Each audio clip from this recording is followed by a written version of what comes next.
We're in Proverbs chapter 24. It's lesson 27, but it's Proverbs chapter 24, and you're going to notice something a little different. I couldn't help myself on this lesson. There are several passages that we can actually bring and make application for today, or at least in our history. Normally, I give you biblical history. I'm an expository person. I give you biblical examples, but today in this lesson, I'm going to move a little bit away from some of that. To give you some modern day, because there's some things I think I need to warn you about because of that fit in this lesson. Verse 1 of chapter 24 says this: "Do not be envious of evil men, nor desire to be with them, for their minds devise violence, and their lips talk of trouble. By wisdom a house is built, and by understanding it is established, and by knowledge the rooms are filled with all precious and pleasant riches." Solomon is talking to his son Rehoboam, of course, and he's talking about two things. And the first thing is about evil men in this. Talk about evil men. Now, whether you realize it or not, the future of all evil persons is very dreary. And I want to give you a perfect example of that. You cannot get away with doing evil for very long. Now, I know some of us think people have gotten away with doing evil for a long time, but in the long run, ultimately, evil never wins. Evil is evil, and evil people who team up together to do evil things will usually turn around and end up doing evil to that evil person. I'm going to give you a perfect example. Back with the assassination of John F. Kennedy in Dallas. After we went through the Lee Harvey Oswald stuff and the Warren Commission and everything, another commission was put together later on because there had been a rumor that three of the major mob bosses in the United States had actually funded and put Lee Harvey Oswald up to shooting President Kennedy. So later, in the years, in fact, it was in the 70s, they put together a commission to interview the three mob bosses. Well, of course, by the time they got the commission together and began interviewing and going through all that process, two of the mob bosses were no longer alive. Both of them had been tragically, brutally murdered, and only one remained. And that one that remained was actually in prison here in Texas. And they had he had become a friend of a person who the federal folks put that person into his jail cell, and they began having conversations with this third mob boss. His name was Carlos Marcello. Well, come to find out, when they put him before the committee to do the commission, Carlos took the fifth. In other words, he did not tell them anything. But on his way out of the room, when he was approached by the media, the reports are they asked him if that he and the other two mob bosses had done the deed, or was he keeping a secret? And Carlos repeated one of Benjamin Franklin's lines that Benjamin Franklin had coined, and that was this: "Three can keep a secret if two are dead." Evil acts upon evil. I tell you, it is just the way it is. If you get involved with a part of a gang or any type of evil group that are doing evil deeds, they eventually turn upon each other. There is no honor among thieves. They will kill each other when they think that they have been betrayed. So you think you can get away with it doing evil things. You cannot get away with it.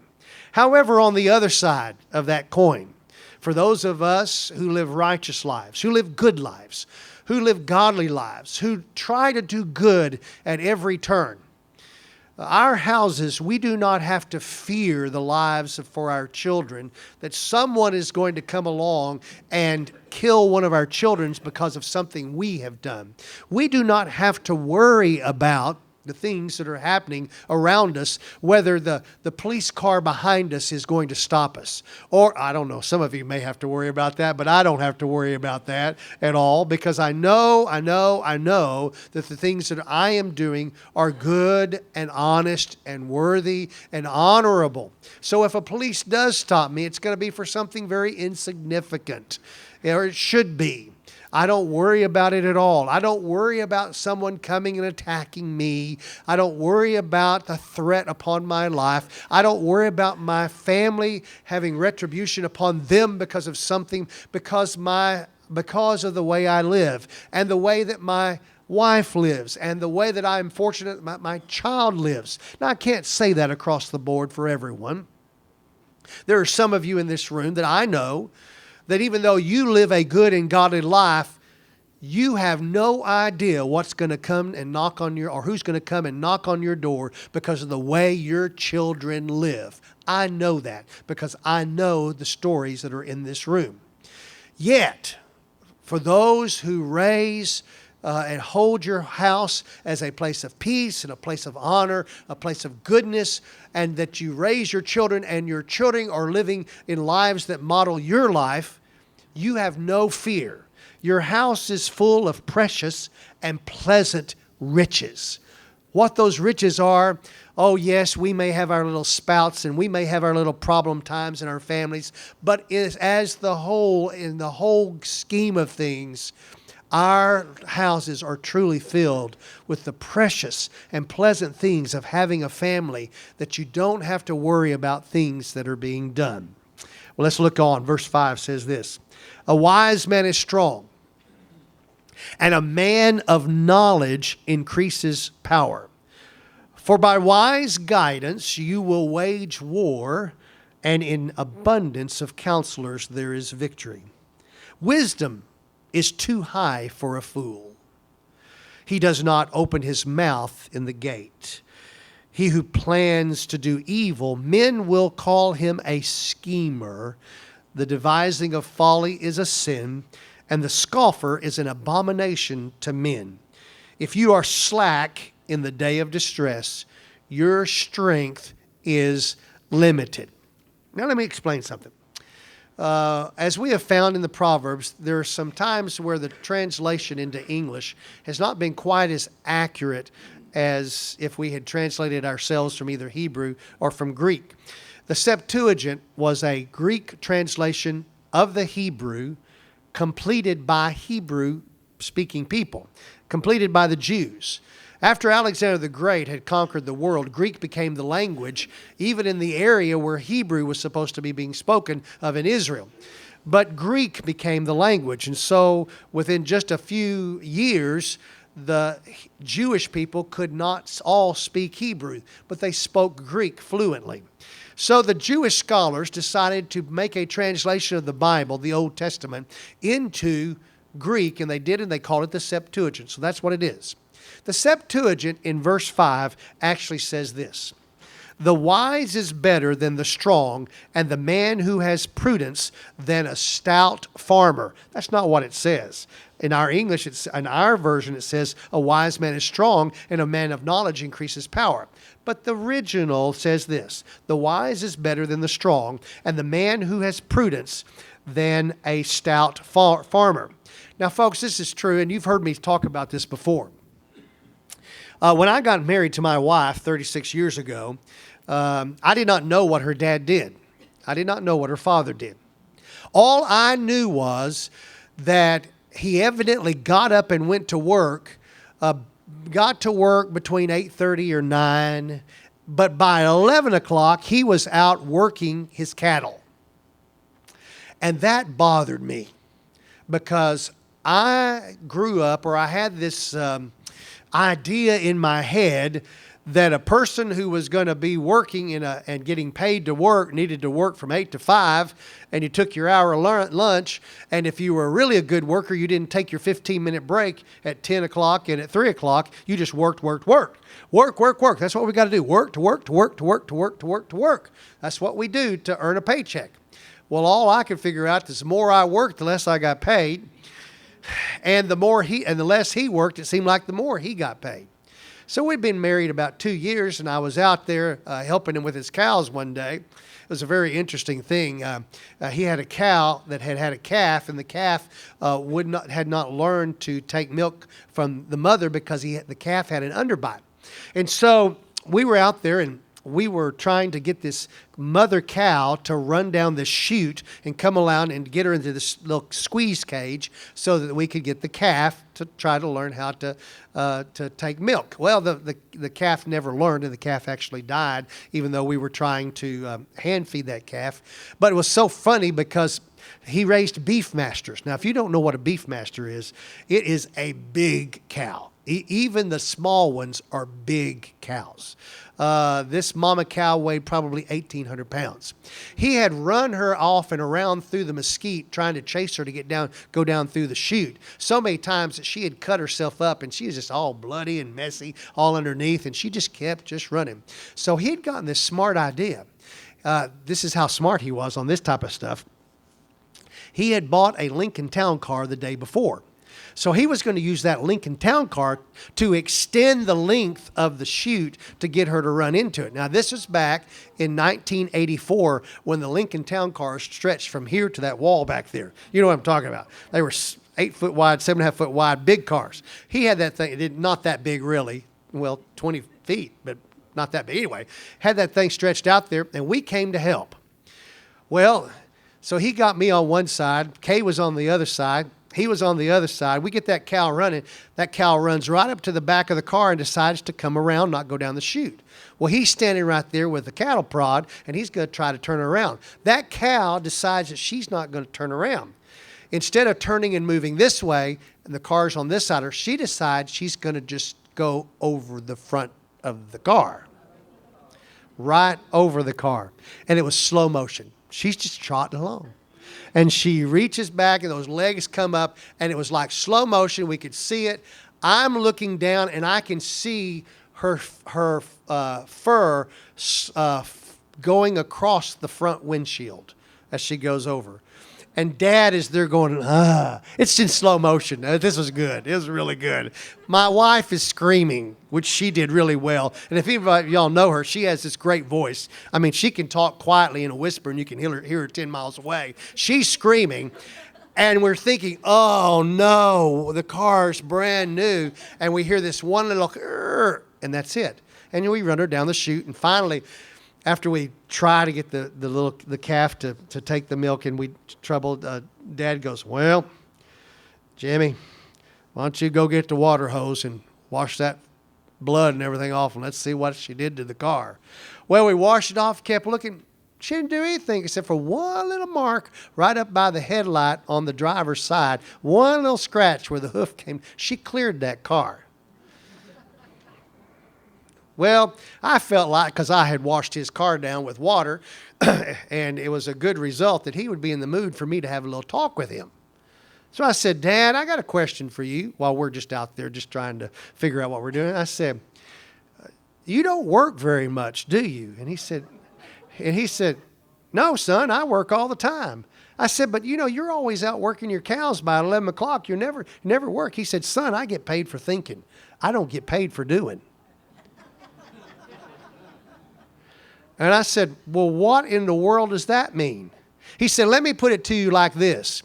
Those who know how to do something always work for the people who know why something needs to be done. And I'm going, okay, I need some explaining on that one too.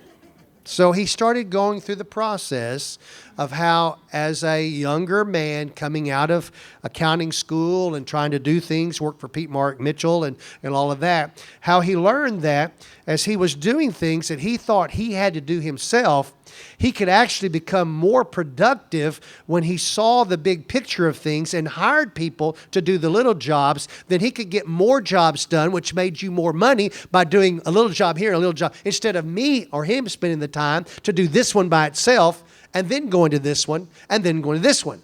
So he would have 5, 6, 10, 100 people working for him instead of him doing one job, 100 jobs to get done. It brought more money. Got it?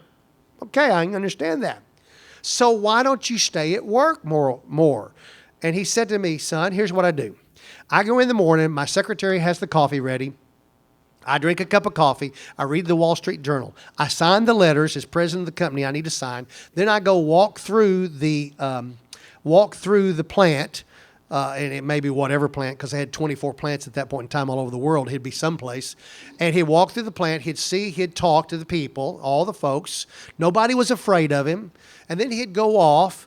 And he'd read reports on what was going on in the company. The treasurer would tell him things and other things. And he'd go off and he'd work his cows. And while he's working his cows, he's thinking about the business. He says, I never stop thinking about the business. I never stop, he says.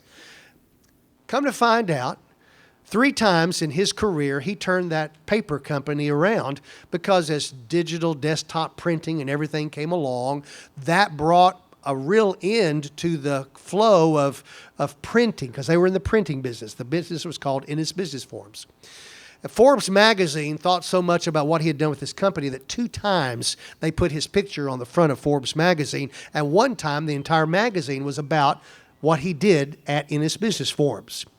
He was a very smart man, but what he taught me was sometimes you're so close to what's going on, you can't see the real problems. And he said, I could see the real problems because I kept myself far enough back and yet close enough. He said, I walk through the forest every day, but I got away from the forest so I could think about what I had seen. I thought it was brilliant, absolutely brilliant. He was a wise person. And then he had these smart people that he put around him that would talk to him and tell him about things, about business things. And it's just interesting. Okay. It is true, so very true, that we need counsel. And wisdom, people who seek out counsel and wisdom are always, in the ends, the one who win. Oh, we may have people that will go in with their brawn and with their brute and their strength and all of that, and will go try to do something. However, they never really succeed in the end. I think it's very appropriate, even though it's not in your notes. I want to talk to you about what is happening on the TV, and see if you have heard the same thing I have heard, especially in light of this passage, about what is going on in Paris with the shootings and with the radical Islam thing that has happened. What, if you will listen, they have been saying on the TV, how do you survive an event like these terrorist events? And over and over and over, the wise counsel is that these people who are doing these things are not well trained and do not really know what they're doing. Over and over they say, if you hear something like that starting to happen, get down on the ground as quick as you can. Get low, stay low, and when the shooting stops, they're reloading, you get up and run, run, run. Don't turn, don't look, don't watch, just run in zigzag patterns and get out of there, because they are not good at what they do. Now, what was interesting also is they have these machine guns that are automatics where they can just blare this, just cover an area with bullets, but they're shooting far more bullets than they're hitting people. And so they are not good in what they are doing. In fact, I would say that their record of how many bullets that they shot compared to how many people actually got hit was actually worse than my count of how many boxes of shells it takes to get one dove when I go dove hunting. It's usually 1 box per dove, okay? Sometimes as much as 2 boxes per dove. I don't hunt but once a year, and so I just like shooting the gun, I guess, because I'm not hitting many birds. That's the same thing that's happening with these radical folks.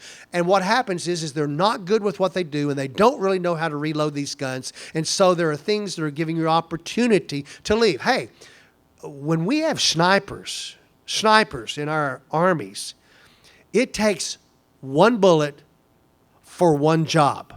You understand that? And before that bullet has almost hit its mark, there's another bullet ready to go. It's ready. It's in the chamber in case there's another place, another job to do. And sometimes, as in many cases, that 1 bullet doesn't only do 1 job, it does 2 jobs at a time, especially if the opponent is lined up. what you have to understand, the man of knowledge who knows what he's doing, who gets wise counsel, that's just an example, and has training, is the one who is going to win. Wisdom is too high for the fools. See, the fools think they can just get the AK-47s and just load them up and they're going to go do a lot of damage. Now, any damage is damage, and I understand that. But, think about all that was done in those movie theaters in Paris and how people were trapped.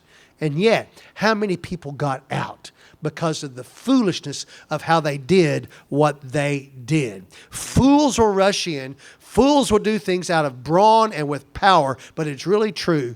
Solomon is correct. Those who are wise know how to do the jobs that need to be done and to get them done because they do them with wise counsel. Verse 11 says this: deliver those who are being taken away to death and those who are staggering to slaughter. Oh, hold them back. If you say, see, we did not know this, does he not consider it who weighs the hearts? That's talking about God. And does he not know it who keeps your soul? And will he not render to man according to his works? I cannot help in this, because of this passage, to also give you another history lesson. Solomon is concerned here with the innocents. Those people who died in Paris were innocent people being attacked by radical Islam. I want you to understand some things in history. We've seen something like this in our history. Most of us have lived or were born just shortly after it, but many of you were actually alive when the event that I'm fixing to talk about was culminated. In 1920, the Nazi Party was formed with less than 60 members.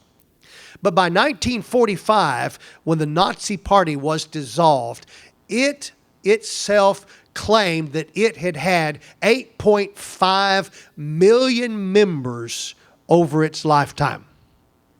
Now, let me tell you what the damage of that 8.5 million members did. They claim, the Nazi Party claims, that they extinguished, annihilated, killed more than 6 million Jews. And they annihilated, killed more than 5 million other non-Germans who were not Jews. That they were able to kill 11 million people as the Nazi Party. But the sad fact about that was that we didn't catch on to was the Nazi Party, the 8.5 million people, only represented 7% of the total German population. Only 7%, just a mere small percentage of the Germans were part of the Nazi Party. You catching my drift here? 7%, just a small percentage did all of that destruction. Now let's bring you to the day, and this should shake you up. Today, there are 2.8 billion Muslims in the world. And the Muslims themselves, this is not a Christian statistic. This is not an American statistic. This is an Islamic statistic. Islam says that 25% of Islam believers, Muslim believers, are part of the radical Islamic group that is causing the terrorism in the world. That's from Islam's words, not from America's words, not from Christianity's words. That is from Islam. Islam, the religion as a whole, says 25% is part of what's doing this terrorist action. Well, if there's 2.8 billion Muslims and 25% of them are terrorists, are capable of doing the radical Islamic thing, how many is that? That is 520 million radical Muslims exist in the world today, if that is what Islam really truly believes. Well, if 8.5 Nazi Germans can do 11 million deaths, plus, more than 11 million. Think what 520 million radical Muslims can do. We are in trouble. And the problem is, on the new airways, we have these groups. We have two groups who are talking to us. One says all of Islam is bad. Well, all of Islam is not bad, but 25% of it is. You got that? And then we've got this group that says, no, Islam is this religion of peace and we're all of peaceful people. Well, that's wrong. Absolutely, that's wrong. Because they're not all, and even to their own standards and their own words, they tell us 25% of them are radical. That they have this radical that if you do not believe what they believe, live like they live, do what they do, eat what they eat, drink what they drink, believe what they believe, they're going to kill you unless you pay them a tax. See, you can pay them a bribe to keep them from killing you, but like evil people, whenever you don't pay them the bribe, you know what's going to happen to you? Okay, remember what happened when the Vikings came to the shores of France and the shores of England? They came every year to extract a tax so that they would not hurt the people. And what happened if you did not have the tax is they took their dagger and they cut you up the nose and sliced your nose. And if they came back the next year and you did not have the money, they sliced the other nose. Therefore, you were paying through the... That's where that terminology comes from. You pay, it's a Viking terminology of the people in England and in France, the Normans and all of that. If you did not have money the second time, you didn't have to worry. You lost your head at that point. I mean, the third time. It was first time one side, second time the other, third time off with your head. You paid through the nose until you were finally dead. You got it? Okay. Evil begets evil. And evil always does these terrible things. Don't you think, as Solomon says in the scripture here, the one who made them, he knows what they're doing. He knows what their heart is doing. Don't think that he does not know. He who keeps the souls, he knows what's going on with these evil hearts. And he's going to render unto every person what he should have. And an evil person is going to receive evil. Therefore, as verse 13 says, he says, my son, therefore, eat honey, for it is good. Yes, the honey from the comb is sweet to your taste. Know that wisdom is thus for your soul. If you find it, then there will be a future and a hope that will not be cut off. Honey in the ancient days was the sweetest product that anyone could obtain. It was sweet, sweet. And what Solomon is using this honey for in this case is to say, listen, wisdom is to your soul just like honey is to the taste. Wisdom brings sweetness. Folks, never ever think that you know enough that you don't need wisdom from anyone else. We all need wisdom. Any of y'all in here sew? Any of y'all sew? Y'all any seamstress? Okay, seamstress back. Anybody say 1, 2, 3. Any of y'all have sergers? Anybody got a serger? What? This example's not going to go over real well. I've got a serger. Gee. Do you know what the hardest thing to do with a serger is? To thread the 4 needles. And to get them thread properly so that they loop around the right place. Because you remember, all these threads are coming off the top. There's no bobbin underneath. In fact, I'm still trying to figure out how in a regular sewing machine you can have a continuous thread on the bottom and a continuous thread on the top, and they keep going in and looping around each other and getting around each other without having to tie the ends or something. I mean, it's just a modern miracle to me. But you look at this serger. Oh, man, it's got 4 threads. They're coming in. One's looping on the bottom, the other's an upper looper, and you got these 2 needles, and they're just going back and forth, and it's just making all this stuff, and it's just wrapping around. And you got a knife that's going along there, too, cutting everything, so you got this nice straight edge. The hardest thing about it, It took me 9 hours of trying to load this 4 strings into this serger the very first time before I gave up, grabbed the serger, and went back to where we got it and said, show me how to load this thing. I need to know how to put the bullets in this thing so it'll work. I'm about ready to trade it in for my chainsaw and nail gun out in the garage. I'll get this material together. I'm bam, bam, bam, with a chainsaw and a nail gun. She said, oh, honey, it's just like this. And she was done. And it worked perfectly. It chained off perfectly. And so I said, okay, so we clip the strings, we pull it out, and I'm going to do it. And it doesn't work. She said, honey, let me show you the secret. So we did it again. We followed. I read those instructions. I had to go get a little training from somebody. Now I can do it blindfolded. Now if something goes wrong, I know exactly what string, what thread is coming through, where it's. I know all that now because I know that I've been trained. I've been trained. Same thing you have to understand in big pictures. When you're doing things the big, as you go and get as much wisdom and get as much counsel from as many people, and then you have to pick and choose the right parts. And that wisdom is sweet to your soul. It's so sweet to your soul. And also it's like honey to the taste. If you want to do something, you got to go learn how to do it, and you need training. You need wisdom. And that's what Solomon's talking about.